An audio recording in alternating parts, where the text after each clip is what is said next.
امام غزالی رحمۃ اللہ علیہ فرماتے ہیں کہ ایک بادشاہ تھا، اس کا ایک باغ تھا، اس کے کئی حصے تھے۔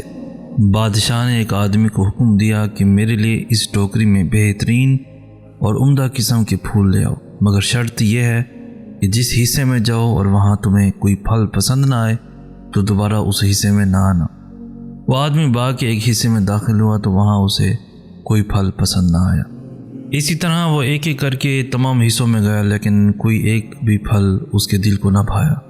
جب وہ آخری حصے میں پہنچا تو حیرت زدہ ہوا، کیونکہ وہاں کچھ بھی نہ تھا اور وہ شرط کے مطابق واپس ان حصوں میں جا بھی نہیں سکتا تھا جہاں پھل تھے۔ مجبوراً وہ خالی ٹوکری لے کر بادشاہ کے سامنے حاضر ہوا۔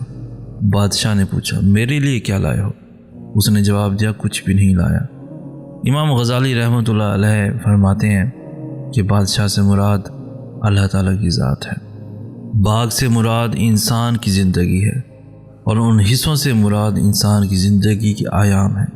ٹوکری سے مراد انسان کا نامہ اعمال ہے۔ انسان کہتے ہیں کہ میں کل سے نیک اعمال شروع کروں گا اور کل سے نماز پڑھوں گا، لیکن کل کرتے کرتے ایک دن موت اسے اپنی آغوش میں لے لیتی ہے، اور جو دن گزرتے جاتے ہیں وہ واپس نہیں آتے، تو یہ اللہ کے پاس خالی دامن چلا جاتا ہے۔ اس سے معلوم ہوا کہ دنیا دھوکے کا گھر ہے۔ زمانے والے لوگ کتے نہیں ہوتے۔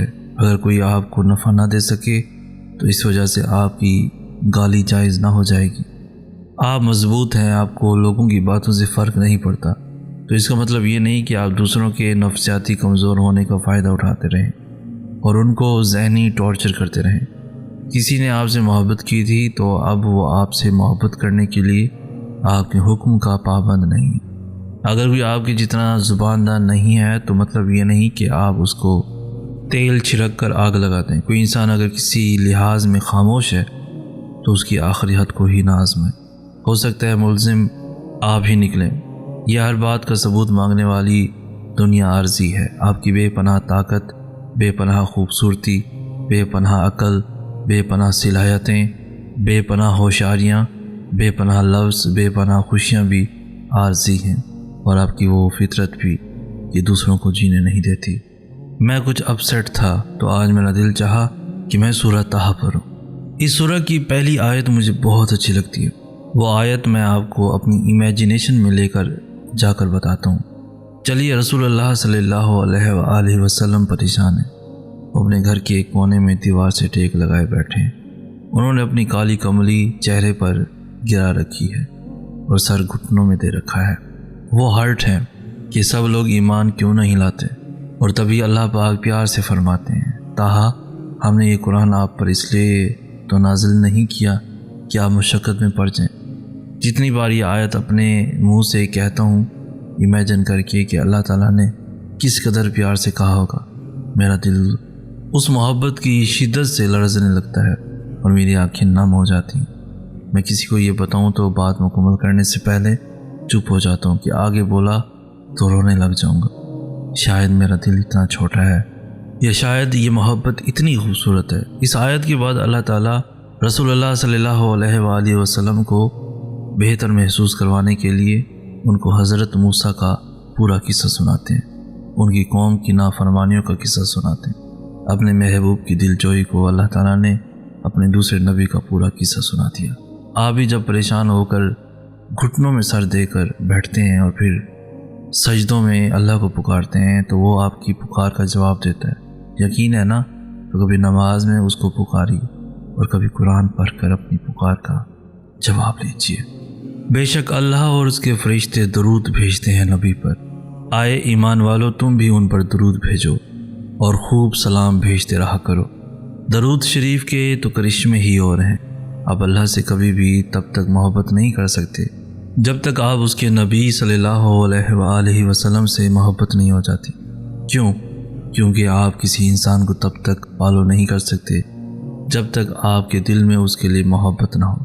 یعنی آپ صلی اللہ علیہ وآلہ وسلم نے ہمیں زندگی گزارنے کے جو طریقے بتائے، ہم ان طریقوں پر تب تک عمل نہیں کر سکتے جب تک ہمارے دل میں ہمارے نبی حضرت محمد مصطفیٰ صلی اللہ علیہ وآلہ وسلم کے لیے چاہت و طرب نہیں ہوگی۔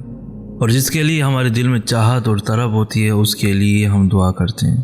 اسی طرح رسول اللہ صلی اللہ علیہ وآلہ وسلم پر درود بھیجنا ان سے اپنی محبت کا اظہار کرنا ہے۔ سو جب رسول اللہ صلی اللہ علیہ وآلہ وسلم آپ سے خوش ہوں گے تو اللہ بھی آپ سے خوش ہوگا، اور پیارے نبی صلی اللہ علیہ وآلہ وسلم کے قریب رہنے والا کبھی بھی اللہ سے دور نہیں جا سکتا۔ رسول اللہ صلی اللہ علیہ وآلہ وسلم نے فرمایا، جب تم مؤذن کو سنو تو اسی طرح کہو جیسے وہ کہتا ہے، پھر مجھ پر درود بھیجو، کیونکہ جو مجھ پر ایک دفعہ درود بھیجتا ہے اللہ اس کے بدلے میں اس پر 10 رحمتیں نازل فرماتا ہے۔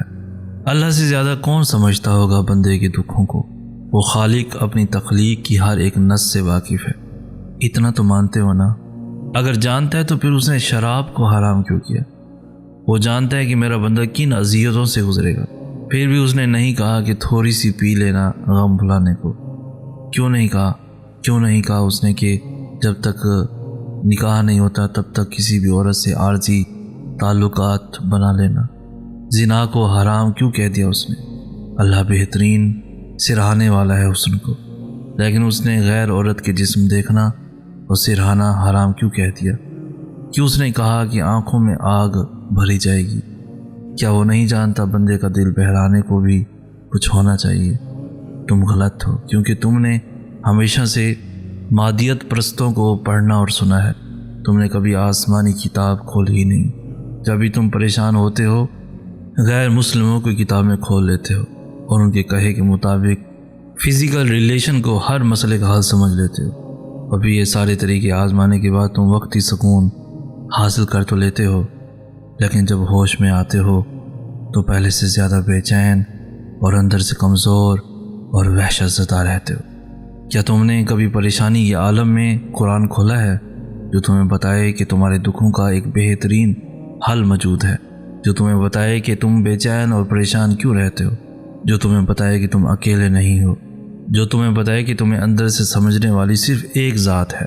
اپنے اندر یقین کو مضبوط کرو، اور خالی سمجھنا کچھ نہیں ہوتا، بات ماننے کی صلاحیت پیدا کرو۔ رونا، غم کرنا، سسکتے رہنا، رات بھر نہ سونا، یہ سب انسان کی فطرت کا حصہ ہے، اور رونا حق ہے تمہارا۔ اگر رونا چاہتے ہو تو جی بھر کر رو لو، اتنا رو لو کہ یہ سارے کا سارا قرب آنکھوں کے راستے سے باہر آ جائے۔ نیند نہیں آتی رات بھر تو جاگ لو، اللہ سے باتیں کر لو، اتنی باتیں کر لو کہ سارے سوالات، سارے الفاظ ختم ہو جائیں۔ یہ جو بھی غم، جو بھی پریشانی تمہیں تنگ کرتی ہے نا، اسے ایک ہی دفعہ باہر نکال دو، اسے اپنے اندر ہی دبا کر اپنی روح کا حصہ مت بناؤ۔ پھر خود سے اور اللہ سے یہ وعدہ کرو کہ جس چیز کے لیے آج روئے ہو اس کے لیے پھر کبھی نہیں رو گے، جس چیز کی وجہ سے تم رات بھر سوئے نہیں اس کا سوچ کر کبھی نہیں جاگو گے، جس چیز کی وجہ سے تم لمحہ بلمحہ تڑپتے ہو اس کی طرف واپس نہیں جاؤ گے۔ اور اس بات کو یاد رکھو کہ ہر چیز میں اللہ کی رضا ہے، عطا میں بھی اور قضا میں بھی۔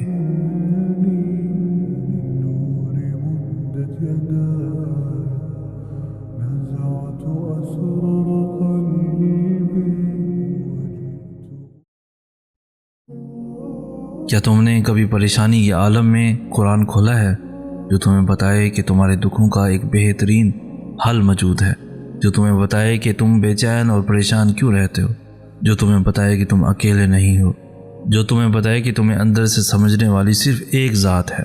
اپنے اندر یقین کو مضبوط کرو، اور خالی سمجھنا کچھ نہیں ہوتا، بات ماننے کی صلاحیت پیدا کرو۔ رونا، غم کرنا، سسکتے رہنا، رات بھر نہ سونا، یہ سب انسان کی فطرت کا حصہ ہے، اور رونا حق ہے تمہارا۔ اگر رونا چاہتے ہو تو جی بھر کر رو لو، اتنا رو لو کہ یہ سارے کا سارا قرب آنکھوں کے راستے سے باہر آ جائے۔ نیند نہیں آتی رات بھر تو جاگ لو، اللہ سے باتیں کر لو، اتنی باتیں کر لو کہ سارے سوالات، سارے الفاظ ختم ہو جائیں۔ یہ جو بھی غم، جو بھی پریشانی تمہیں تنگ کرتی ہے نا، اسے ایک ہی دفعہ باہر نکال دو، اسے اپنے اندر ہی دبا کر اپنی روح کا حصہ مت بناؤ۔ پھر خود سے اور اللہ سے یہ وعدہ کرو کہ جس چیز کے لیے آج روئے ہو اس کے لیے پھر کبھی نہیں رو گے، جس چیز کی وجہ سے تم رات بھر سوئے نہیں اس کا سوچ کر کبھی نہیں جاگو گے، جس چیز کی وجہ سے تم لمحہ بلمحہ تڑپتے ہو اس کی طرف واپس نہیں جاؤ گے۔ اور اس بات کو یاد رکھو کہ ہر چیز میں اللہ کی رضا ہے، عطا میں بھی اور قضا میں بھی۔ یہ دکھ درد تمہارے اس کی طرف سے تمہاری سزا نہیں ہے، یہ آزمائشیں تمہاری ماضی کی خطاؤں کا نتیجہ نہیں ہے، یہ بے سکونی تمہاری اس کی تم سے ناراضگی کی وجہ نہیں ہے، یہ اس کے طریقے ہیں تمہیں خود تک بلانے کے، یہ بے چینی بے وجہ نہیں ہے۔ وہ اپنے محبوب بندوں کو سزائیں نہیں دیا کرتا، وہ جن سے محبت کرتا ہے انہیں تکلیف میں نہیں چھوڑا کرتا، وہ تمہاری دعاؤں میں اٹھنے والے ہاتھ خالی نہیں موڑتا، وہ تمہارے سجدوں میں بہتے آنسو بے مول نہیں چھوڑتا، وہ تو تمہاری خاموش دعاؤں کو بھی بڑے غور سے سنتا ہے، وہ تمہاری سسکتی فریادیں اپنے پاس سنبھال لیتا ہے، وہ جب تمہیں سجدوں کی توفیق دیتا ہے تو تمہارا انتظار کرتا ہے، وہ جو تم سے 70 ماہوں سے زیادہ محبت کرتا ہے، وہ بھلا کیسے تمہیں درد کی شدت سے گزار سکتا ہے؟ یہ بس آزمائش ہے جو وہ اپنے محبوب بندوں کو دیتا ہے۔ اس کٹھن وقت میں تمہارا صبر تمہیں اپنے رب سے ملا دیتا ہے، جب صلے کا وقت آتا ہے تو اپنی رحمت کے سارے دروازے کھول دیتا ہے، جب کن فرمایا جاتا ہے تو آسمانوں کے فیصلے تمہاری رضا کے مطابق لکھ دیتا ہے، پھر وہ حاصل ہو جاتا ہے جو کبھی لا حاصل رہا ہو، پھر وہ نوازتا ہے ایسے کہ ہر ممکن کا روپ ڈھال لیتا ہے۔ اللہ تعالیٰ سے صرف اپنی خواہشات پوری کرنے کے لیے نہ مانگا کرو، بلکہ اللہ کو اپنا دوست بننے کے لیے مانگا کرو۔ کسی وجہ کے تحت اس کو یاد نہ کیا کرو، بلکہ اس کو راضی کرنے کے بہانے ڈھونڈا کرو۔ دنیا کی عارضی چیزیں نہیں بلکہ اللہ کی دوستی مانگا کرو، کیونکہ جب تمہاری اس رسائی اللہ کی دوستی تک ہو جائے گی تو پھر پریشانی کیسی اور دکھ کیسا۔ اللہ تعالیٰ تو اپنے ہر بندے کے ساتھ ہوتا ہے، مگر اس کا کوئی بندہ ہی اللہ تعالیٰ کا دوست ہوتا ہے۔ جب تم اللہ تعالیٰ سے دوستی کرنے کی جستجو کرو گے تو مشکلات کے دروازے خود بخود کھلتے چلے جائیں گے، ساری تکالیف دور کر دی جائیں گی، ہر درد کا مرہم بھیج دیا جائے گا۔ اللہ تعالیٰ خود کہتا ہے کہ میرا بندہ میری طرف چل کر آئے گا تو میں دوڑ کر جاؤں گا۔ اللہ تعالیٰ کو بناؤ، اس سے لاڈ کرو جیسے اپنے سب سے اچھے دوست یار سے کرتے ہو۔ اپنی ہر چھوٹی سے چھوٹی بات بھی اللہ کو بتاؤ، چلتے پھرتے، کام کاج کرتے، اٹھتے بیٹھتے، سوتے جاگتے، جو بات بھی دل میں ہے جو تمہیں پریشان کر رہی ہے اس کا تذکرہ اللہ سے ہی کرو۔ تمہیں جلدی احساس ہو جائے گا کہ کیسے تمہاری روح میں ایک سکون سا آ گیا ہے، کیسے تمہارے ہر سوال کو تسلی مل گئی ہے۔ اللہ تعالیٰ تمہارا دوست بننے پر تمہیں تہجد کے سجدوں تک لے آئے گا۔ تمہاری دلی مرادیں چاہے پوری ہوں یا نہ ہوں، تمہیں بے شک وہ ملے یا نہ ملے جو تم مانگ رہے ہو، لیکن تمہیں اللہ ضرور مل جائے گا۔ کیا یہ کافی نہیں؟ بتاؤ، کیا یہ کافی نہیں؟ اس لیے قرآن پاک میں فرمایا ہے کہ جب بندہ بہت پریشان ہو جاتا ہے تو پھر اس کو تسلی دی گئی ہے کہ بے شک ہر تنگی کی بات آسانی ہے۔ اللہ رب العزت کے سامنے ایسے گر گرا کر مانگے کہ اللہ پاک آپ کے آنسوؤں کو دیکھ کر فوراً عطا کر دے۔ حضرت ایوب علیہ السلام کو اتنی بڑی بیماری میں اتنے عرصے کے بعد جب صحت عطا کی گئی تو اللہ پاک نے پہلے سے بھی زیادہ نعمتیں ان کو عطا کیں۔ حالانکہ وہ سب جو پہلے تھا وہ تو تباہ ہو چکا تھا، لیکن حضرت ایوب علیہ السلام اپنے رب کی طرف ہی آہوزاری اور شکر گزاری کرتے رہے اور مانگتے رہے، تو اللہ پاک نے بھی ہر طرح کی نعمتیں عطا فرما دیں۔ ہم نے بھی ہر حال میں اسباب کو اختیار کرتے ہوئے صرف اللہ پاک کی رحمت کی طرف توجہ کرنی ہے۔ انشاءاللہ اللہ پاک سب کے کام بنائیں گے۔ جب اللہ تعالیٰ نے انسان کو تخلیق کیا تو فرشتوں سے پوچھا کہ اس کا سکون کہاں رکھا جائے۔ فرشتوں نے کہا کہ اس دنیا کے سب سے اونچے مقام پر۔ جواب ملا نہیں، انسان وہاں پہنچ جائے گا۔ فرشتوں نے کہا پھر اسے سمندر کی گہرائی میں رکھ دیا جائے۔ جواب ملا یہ وہاں بھی اتر جائے گا۔ فرشتوں نے کہا پھر اسے ریگستان کے ذروں میں رکھ دیا جائے۔ جواب ملا یہ ذروں کو گن لے گا۔ فرشتے سوال کرتے ہیں اسے پھر کہاں رکھا جائے؟ جواب ملا میں اس کا سکون اس کے اندر ہی رکھوں گا۔ یہ پوری کائنات میں تلاش کرے گا، لیکن جب یہ ڈھونڈتے ڈھونڈتے تھک جائے گا تو پھر اس کو کہیں سے آواز آ جائے گی، اپنے من میں ڈوب کر پا جا سراغ زندگی، تو میرا نہیں بنتا نہ بن، اپنا تو بن، اپنا تو بن جا۔ اللہ واقف ہے تمہاری ہر چھوٹی سے چھوٹی اور بڑے سے بڑی پریشانی سے۔ اسے معلوم ہے تمہارے دل اور دماغ کی کیفیت، وہ واقف ہے تمہارے ہر دکھ درد سے اور اس انسان سے جس نے تمہیں تکلیف دی، وہ گواہ ہے ہر اس تلخ لفظ کا جو تمہیں لوگوں سے سننے کو ملے، وہ گواہ ہے تمہارے ہر ایک آنسو کا جو تکلیف پہنچنے پر تمہاری آنکھوں سے نکلے۔ جن آنسوؤں کو تم بیکار سمجھتے ہو وہ اللہ کے نزدیک بہت قیمتی ہیں۔ وہ گواہ ہے تم پر آنے والی ہر اس آزمائش کا جو تمہیں اس کے قریب لے آئی، ہر اس دکھ بھرے سجدے کا جو تم نے اس کے سامنے کیا۔ اس نے سنی ہے تمہاری جب کوئی اور نہ تھا تمہیں سننے والا، اس نے دلاسا دیا ہے تمہیں جب کوئی اور نہ تھا تمہیں دلاسا دینے والا، اس نے سمیٹا ہے تمہیں جب کوئی اور نہ تھا تمہیں سمیٹنے والا۔ اپنے اوپر آنے والی تکلیفوں کو تم تو بھول جاتے ہو، لیکن وہ نہیں بھولتا۔ خود کے ساتھ کوئی زیادتیاں تم بھول جاتے ہو، لیکن اسے سب یاد رہتا ہے۔ بے شک وہ ہر چیز سے واقف ہے اور وہی بہتر انصاف کرنے والا ہے، اور تمہارا رب بھولنے والا نہیں ہے۔ چلیں آج آپ کی نظر ایک خوبصورت وظیفہ آپ کی خدمت میں پیش کرتے ہیں، جو کہ یہ ورد مجھے ایک ولی اللہ کی طرف سے ملا۔ جب سے ورد سے زبان ہوا ہے تمام مسائل حل ہوتے نظر آ رہے ہیں۔ ہر دم چلتے پھرتے سفر میں زبان پر جاری رہتا ہے، جو کچھ بھی دل میں ہوتا ہے ذہن میں آتا ہے، حیرت انگیز طور پر پورا ہو جاتا ہے، اور میں حیران ہو جاتا ہوں۔ یہ سب اسی ورد کا کمال ہے، اور میرے دل کو یقین ہے کہ اس ورد میں سے ایک اسم یقیناً اسم اعظم ہے۔ اسم اعظم سے ہر مسئلہ حل، ہر مشکل دور، اور ہر خواہش اور سوچ حیرت انگیز طور پر پوری ہو جاتی ہے۔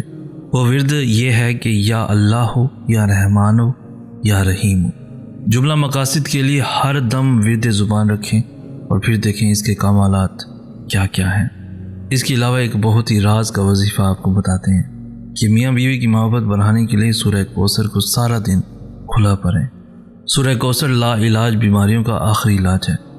شیاطین جنات کے لیے عجیب و غریب چیز ہے۔ جو شخص بھی کثرت سے پڑھے گا اس کی گھریلو زندگی میں برکت آئے گی، دشمنوں کی زبان بند ہوگی، جنات سے چھٹکارا ملے گا۔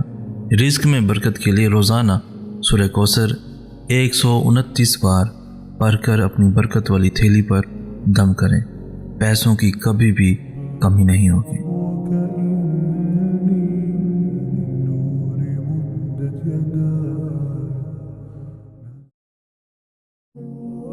جو تعلق روح کا حصہ نہ بن سکے، سکھ اور اطمینان کا آسرا نہ ہو، وہ تعلق چاہے جتنا بھی قریبی ہو وہ زندگی کا اثاثہ نہیں ہو سکتا، اور جو شے خود کی ملکیت کا احساس نہ جگا سکے تو اس کے ساتھ غیروں والا سلوک ہی تو کیا جاتا ہے۔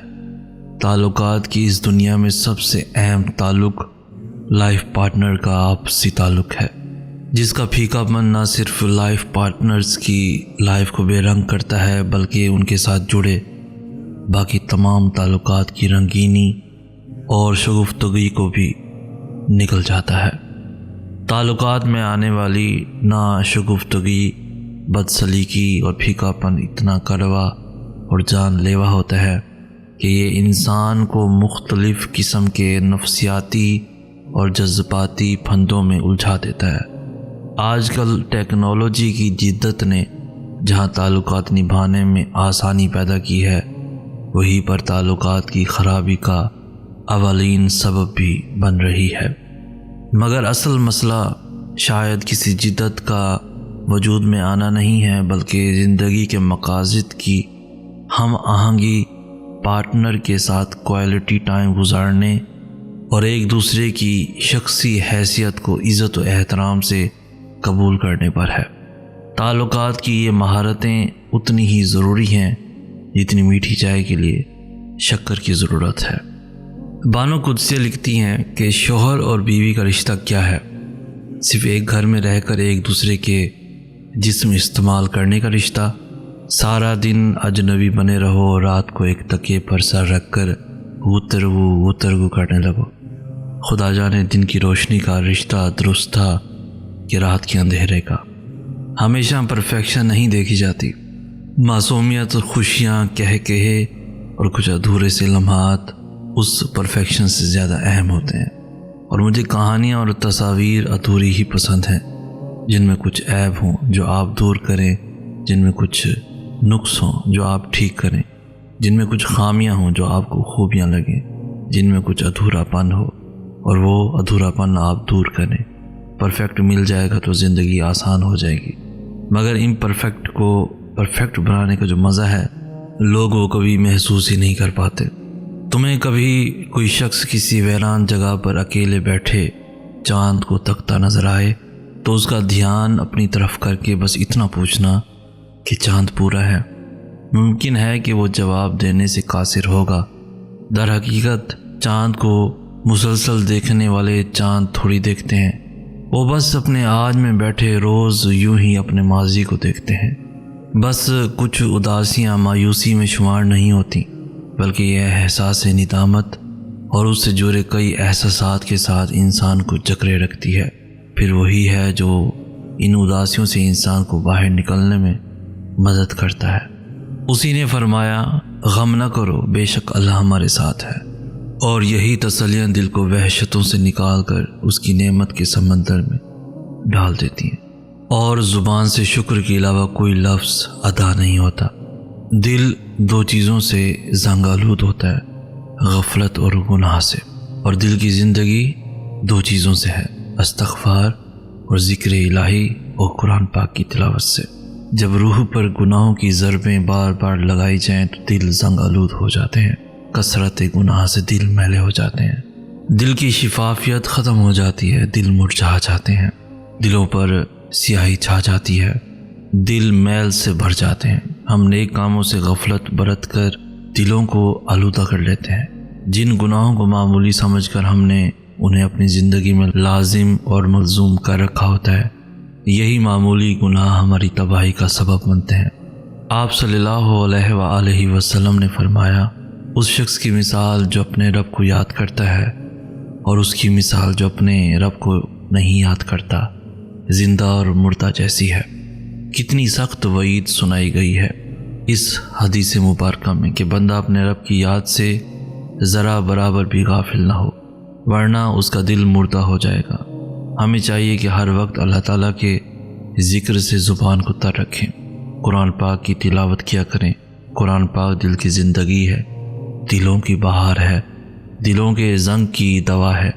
قرآن پاک کثرت سے استغفار کو اپنی زندگی کا لازمی جزو بنائیں، قرآن پاک سے جڑے رہیں اور اپنے دلوں کی پاکیزگی کو برقرار رکھیں تاکہ دل آئینے کی طرح صاف و شفاف رہیں۔ اللہ تعالیٰ ہمیں سمجھنے کی توفیق عطا فرمائے۔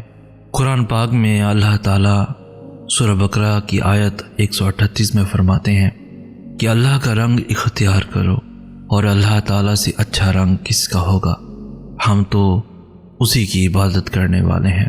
اے اللہ، مجھے آنے والے بہترین دن عطا فرما اور میرے نصیب میں ایسا لکھ دے جس سے میرا دل خوش ہو، میری تمناؤں کو پورا فرما، مجھے ذہنی سکون عطا کر اور میرے معاملات کو آسان کر دے، آمین یا رب العالمین۔ قبرستان کو قبرستان نہیں بلکہ شہر محبتوں کا شہر کہنا چاہیے، جہاں قدم قدم پر کسی نہ کسی کی محبت دفن ہے۔ یہ جو مٹی کی ڈھیری لگتی ہے نا، یہ کسی نہ کسی کی جان ہوتی ہے۔ کیا تم نہیں دیکھتے ہر پھول رنگ لانے سے پہلے زمین کا بوجھ سہتا ہے، تنہائی اور اندھیرا سہتا ہے، پھر سورج کی تپش سہتا ہے۔ کیا تمہاری قدر ان پھول پودوں سے زیادہ سے نہیں؟ وقت کی رفتار نہ دیکھو، مسکراتے رہو، جو تمہیں دبا رہے ہیں ان سے بھی محبت کرو کہ تم بیج ہو اور یہ سب بوجھ تمہارے لیے ہیں۔ لالچ میں آ کر یا بوریت دور کرنے کے لیے 4 دن کے محبت نامی تعلق کی خاطر اپنی شخصیت خراب نہ کریں، اپنی پرسنالٹی بہتر رکھیں۔ آپ کو بہترین لوگ ملیں گے، آپ کی انا کی وجہ سے 4 لوگ آپ کو چھوڑ کر تو جائیں گے، لیکن آپ کی بہتر شخصیت کی وجہ سے 8 لوگ آپ کے ساتھ جڑنا چاہیں گے۔ جو توڑ گیا ہے اسے بھول جاؤ، جو سمیٹ رہا ہے اس کو یاد رکھو۔ دل ہلکا کر لو لوگوں کے احساسات سے، بس جو ساتھ دے رہا ہے اس کا احساس رکھو۔ یہ دنیا بڑی مطلبی ہے، اس پر مت یقین کرو، پر جو تم سے نبھا رہا ہے اس کا اعتبار کرو۔ محبت سب سے کرو، سب کا ساتھ دو، بے شک عشق مخصوص ہے اللہ کے لیے، یاد رکھو۔ سارے جو بھی چاہے ڈھونڈ لو، دنیا میں مگر سفر آخر میں ہے بس ساتھ اعمال یاد رکھو۔ تمہیں کچھ بھی کہے دنیا وہ اسے کہنے دو، تم خود کیسے ہو کیا ہو بس یہ یاد رکھو۔ لوگوں کے دکھ نہ لگاؤ دل سے، یہ معمولی ہیں، سخت ہے آخرت کے معاملات بس یہ یاد رکھو۔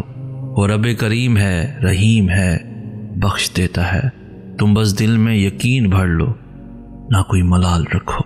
جو توڑ گیا ہے اسے بھول جاؤ، جو سمیٹ رہا ہے اس کو یاد رکھو۔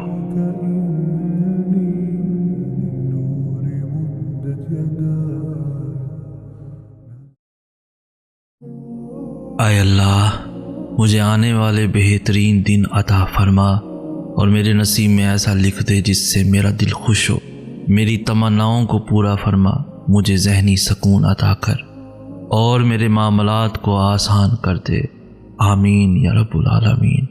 قبرستان کو قبرستان نہیں بلکہ شہر محبت، محبتوں کا شہر کہنا چاہیے، جہاں قدم قدم پر کسی نہ کسی کی محبت دفن ہے۔ یہ جو مٹی کی ڈھیری لگتی ہے نا، یہ کسی نہ کسی کی جان ہوتی ہے۔ کیا تم نہیں دیکھتے ہر پھول رنگ لانے سے پہلے زمین کا بوجھ سہتا ہے، تنہائی اور اندھیرا سہتا ہے، پھر سورج کی تپش سہتا ہے۔ کیا تمہاری قدر ان پھول پودوں سے زیادہ سے نہیں؟ وقت کی رفتار نہ دیکھو، مسکراتے رہو۔ جو تمہیں دبا رہے ہیں ان سے بھی محبت کرو کہ تم بیج ہو اور یہ سب بوجھ تمہارے لیے ہیں۔ لالچ میں آ کر یا بوریت دور کرنے کے لیے 4 دن کے محبت نامی تعلق کی خاطر اپنی شخصیت خراب نہ کریں، اپنی پرسنالٹی بہتر رکھیں۔ آپ کو بہترین لوگ ملیں گے۔ آپ کی انا کی وجہ سے 4 لوگ آپ کو چھوڑ کر تو جائیں گے، لیکن آپ کی بہتر شخصیت کی وجہ سے 8 لوگ آپ کے ساتھ جڑنا چاہیں گے۔ جو توڑ گیا ہے اسے بھول جاؤ، جو سمیٹ رہا ہے اس کو یاد رکھو۔ دل ہلکا کر لو لوگوں کے احساسات سے، بس جو ساتھ دے رہا ہے اس کا احساس رکھو۔ یہ دنیا بڑی مطلبی ہے، اس پر مت یقین کرو، پر جو تم سے نبھا رہا ہے اس کا اعتبار کرو۔ محبت سب سے کرو، سب کا ساتھ دو، بے شک عشق مخصوص ہے اللہ کے لیے، یاد رکھو۔ سارے جو بھی چاہے ڈھونڈ لو دنیا میں مگر سفر آخر میں ہے بس ساتھ اعمال یاد رکھو۔ تمہیں کچھ بھی کہے دنیا وہ اسے کہنے دو، تم خود کیسے ہو کیا ہو بس یہ یاد رکھو۔ لوگوں کے دکھ نہ لگاؤ دل سے، یہ معمولی ہیں، سخت ہے آخرت کے معاملات بس یہ یاد رکھو۔ وہ رب کریم ہے، رحیم ہے، بخش دیتا ہے، تم بس دل میں یقین بھر لو، نہ کوئی ملال رکھو۔ جو توڑ گیا ہے اسے بھول جاؤ، جو سمیٹ رہا ہے اس کو یاد رکھو۔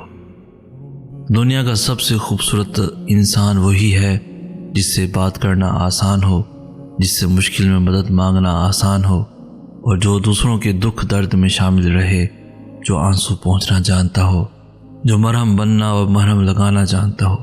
اگر آپ ایسے انسان ہیں تو یقیناً اللہ نے آپ کو سب سے خاص بنایا ہے۔ اکثر کئی لوگ ہم سے پوچھتے رہتے ہیں کہ آپس میں جھگڑے رہتے ہیں، میاں بیوی ایک دوسرے کے ساتھ ٹھیک سے نہیں رہتے، بے چینی رہتی ہے اور ہر وقت ایک دوسرے کے لیے غلط فہمیاں پیدا ہوتی رہتی ہیں، گھر سے نحوست نہیں جاتی۔ میاں بیوی میں پیار کب پیدا ہوگا؟ ایسا کیا کریں کہ میاں بیوی میں پیار پیدا ہو جائے، ایک دوسرے کی شکل اچھی لگنے لگے، ایک دوسرے سے دوستی ہونے لگے، جو بھی غلط فہمیاں ہیں دور ہو جائیں؟ ایسا کیا کریں؟ تو اس کا بہترین عمل یہ ہے جس سے تمام ناچاکیاں، جھگڑے، بے چینیاں، غلط فہمیاں ختم ہو جائیں گی، آپس میں محبت پیدا ہو جائے گی، میاں بیوی کو ایک دوسرے کی شکل اچھی لگنے لگے گی، دوستی ہو جائے گی، گھر میں جو بھی نحوست کے اثرات ہیں، بے برکتی ہے، وہ دور ہوتی چلی جائے گی۔